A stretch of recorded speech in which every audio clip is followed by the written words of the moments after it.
When you are in a club, you need to, first of all, to understand the philosophy of the club, the culture of the club, and what the club expects from you. And that is the most important, for me, is the most important thing that you need to understand. Every successful organisation needs an ethos, an idea that unites people under their banner, a binding principle that sets them apart from others for a shared purpose. Oftentimes, this ethos will be expressed in a motto, and within the wide world of sports, one of the most well-known, or at least one of the most promoted by the club that uses it, is that of Tottenham Hotspur. Audere est facere. To dare is to do. This principle has guided the club in its brightest moments. They were named Hotspur after English knight Henry Hotspur Percy, famed for his bold demeanour on the battlefield in the 100 Years' War. Henry was always eager to take the fight to his opponents quickly, even if it meant risking death. Appropriately, Bill Nicholson, the club's greatest ever manager, said once that it is better to fail aiming high than to succeed aiming low. And we of Spurs have set our sights very high, so high in fact that even failure will have in it an echo of glory. And Danny Blanchflower, captain of Spurs under Nicholson's era of success, echoed his manager's remarks when he said that the game is about glory. It's about doing things with style and with a flourish. From this, you get a sense of what Tottenham Hotspur is meant to be. Spurs are meant to be a football club who never take a backward step, always playing the game with flair, risking it all for a chance of glory. Pragmatism is for other clubs. Ambitious, idealistic, never hesitating, never blinking, always ready to take the next bold step towards glory. That is Tottenham Hotspur. That's their ethos. The club rolls out their motto and their greatest manager's greatest quote all the time because it brings people together. It gives them a sense of identity and sets them apart from their neighbours. Even in failure, Spurs are a club with echoes of glory. And in Ange Postecoglou, Tottenham found their perfect match. Postecoglou has lived his career being ambitious, idealistic, never hesitating, never blinking, always ready to take the next bold step towards glory. His teams play football with style and flourish. His teams set their sights very high, so even in failure, they have echoes of glory. Ange Postecoglou dared and did. He resembled the motto of Tottenham Hotspur like no other manager had for decades, and was rewarded by winning the club their first silverware since 2008 and their first European trophy since 1984. Oh, and he was also rewarded for breaking this trophy drought by getting sacked 2 weeks later, because for as much as Postecoglou embodies the supposed ethos of Tottenham Hotspur, he doesn't run the club. This guy does. This is Daniel Levy. He's been chairman of Tottenham Hotspur for nearly 25 years.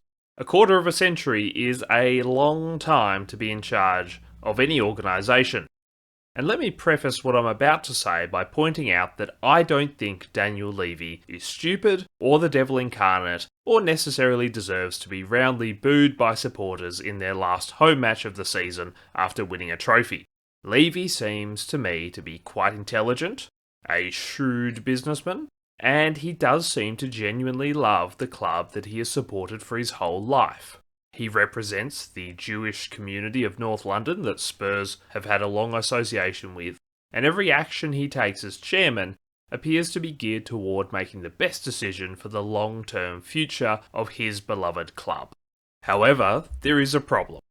Daniel Levy, for as much as he is a smart man and as much as he loves the club, is also a man who represents the absolute antithesis of Tottenham Hotspur's ethos. Daniel Levy is not idealistic. He doesn't do things with style. He's not interested in taking a bold step that risks serious failure. To dare is not to do for Daniel Levy. He is a rational businessman whose first guiding principle is to avoid taking any risk that might result in the club being in a worse financial position than it started in. Big financial decisions, like building a new stadium, are a safe bet. Future financial performance is guaranteed, so the monetary investment, though large, is not a big risk. They're a sign of ambition, yes, but not of boldness. And while Spurs might spend the money to get the occasional big transfer, this doesn't flow down to how they structure their wages, because high wages are riskier than one-off purchases. We can say that Levy, as a good businessman, does make investments. But he's a cautious man and he can get spooked.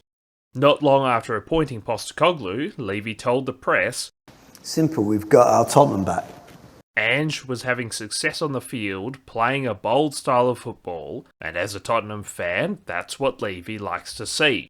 But boldness risks failure.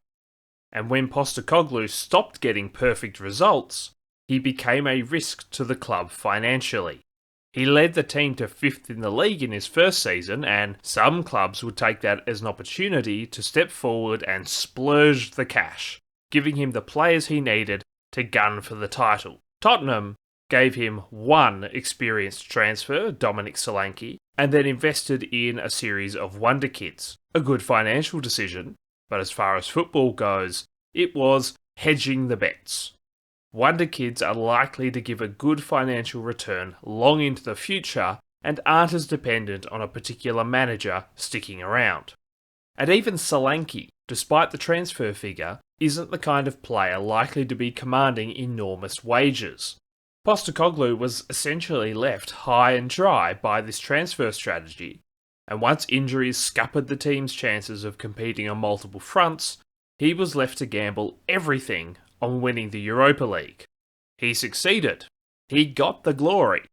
But the risk was too great for Levy. If they hadn't beaten Man United, they'd have been left bereft of Europe, and that was an unacceptable outcome. Postecoglou is hardly the first Spurs manager to be given short shrift on the transfer front. There is in fact a general pattern in Spurs managerial appointments, in that they will be relatively well supported with transfers upon arrival, but then the money will dry up in their second season, and that's that. Just looking at recent managers, Pochettino received no players for 18 months before he was sacked. Mourinho didn't get the players he wanted, and Levy refused to sell the ones he wanted gone, and the chairman was not happy about the special one criticising his own players because of the way it devalued them in the transfer market. Antonio Conte expressed his frustration about club signings and weakening the squad by sending more players out than they were bringing in. Levy just cannot commit to backing a manager the whole way. He gives them roughly what they need to begin with, and that's kind of it.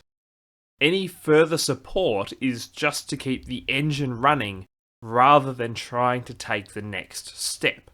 Postecoglou stands out among recent appointments because he didn't complain about the transfers brought in for him in his second season, even though they were clearly not the kind of reinforcements he was wanting to play his style of football most effectively. But managers of Tottenham have had to get used to not having the players needed for their system, not just because of the lack of ongoing transfer support, but also because the players they're given tend to have been recruited for completely different playing styles to their own. Just look at Spurs' last 10 permanent managers. Do you see any consistency in their playing style, personality, experience, background? Anything at all? I don't. I see a lot of different playing styles, a lot of different personalities, a lot of different experiences and backgrounds, with those managers lasting between a few months and a couple of years before getting replaced by something completely different. The only constant is the man who made each and every one of these appointments. It seems as though Daniel Levy is forever on the back foot. He responds to events around him rather than making events happen. Choosing a veteran English manager didn't result in success? Well, let's replace him with a young foreigner who never played the game professionally. Oh, that didn't work? Well, let's replace him with one of the club's in-house coaches on the cheap. Oh, that didn't work? Well, let's replace him with an up-and-coming manager from another English club who will promote academy players from our club. Oh, that didn't work? Well, let's replace him with managers that will cost a lot of money and are world renowned for winning trophies. Whenever the fans are unhappy, or Levy's unhappy, or something isn't quite right, he pulls the trigger and moves the club in a completely different on-field direction. But the off-field direction stays the same. After all, a manager is easily replaced, so why not keep trying to find one that can work within the transfer limits Levy places on them and manages to consistently make it into the Champions League and possibly wins a trophy here and there along the way. Sure, that may mean sacking managers constantly, but sacking them placates the fans for a little longer, and the manager is the easiest to blame for failing to reach whichever measure Levy cares about most at that time, even if that measure keeps changing. Levy could back a manager wholeheartedly. He could say, right, you've done really well in your first season, it's time to get you the players you need to go for glory, to reach the pinnacle, to get us a league title. What do you need? Let me open up the checkbook. But what if it goes wrong? What if he spends all that money and the manager fails? What if the club aims for glory and doesn't succeed? That's just too risky, and he will not take that chance. It might be Tottenham's way, but it's not Daniel Levy's way. Psychologist David Kiersey coined the phrase Pygmalion Project to describe how we may try to shape the personality of our loved ones to be more like us and less like themselves. Tottenham Hotspur is Daniel Levy's Pygmalion Project. The ethos of the club, the daring, the boldness, the willingness to risk it all for the prize, it grates against him. He doesn't believe in it because it's not how he thinks, and it's not what has brought him success personally. And so over the course of his chairmanship, he's made the club more and more in his own image, and less in the image it proclaims publicly. And I think Levy is aware of this. He was the one that said of Postecoglou, "We've got our club back." In the club's statement released following Postecoglou's sacking, the board acknowledged that he had returned the club to the attacking style of football traditionally associated with Tottenham Hotspur. But the rest of the statement is telling.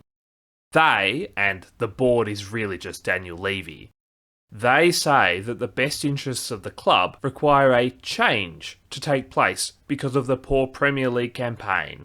And crucially, they say this: whilst winning the Europa League this season ranks as one of the club's greatest moments, we cannot base our decision on emotions aligned to this triumph. Emotion has no place in Daniel Levy's Tottenham Hotspur. Rationalism is the only way. Never mind that the concept of to dare is to do is inherently emotional. Never mind that chasing glory is inherently emotional. Never mind that Postecoglou got his squad over the line to win Tottenham's first European trophy in 40 years, in no small part because he spoke to his team's emotions. None of that, thanks. It has no place at Daniel Levy's Tottenham Hotspur. Now, it could be that Thomas Frank is exactly the manager Levy has been wanting all along. He could be the guy to work within Levy's transfer limitations, get Spurs competing for Champions League spots, and maybe win them a trophy every now and then with the young wonder kids Levy's been investing in. And if so, then Levy will have chased glory for his beloved club in his own way and succeeded. But what if he doesn't? What if in 2 years' time Thomas Frank's out the door and Levy goes for another completely different manager because Frank failed in some way? What if Spurs have sacrificed their whole sense of identity for nothing? There is one way in which Ange Postecoglou's sacking is a bold move from Daniel Levy. Sacking the manager who won a trophy and wants to play football the Spurs way is so risky that Levy didn't attach his name to the club's statement firing Ange. Levy is gambling his own reputation on Thomas Frank, and if it doesn't pay off, there's every chance the fans will have had enough, and Tottenham Hotspur won't be his club for very much longer. Let me know in the comments below whether you think it was the right decision to sack Ange Postecoglou, and whether you think Daniel Levy even understands what Tottenham Hotspur really is. Otherwise, I'll see you in the next video.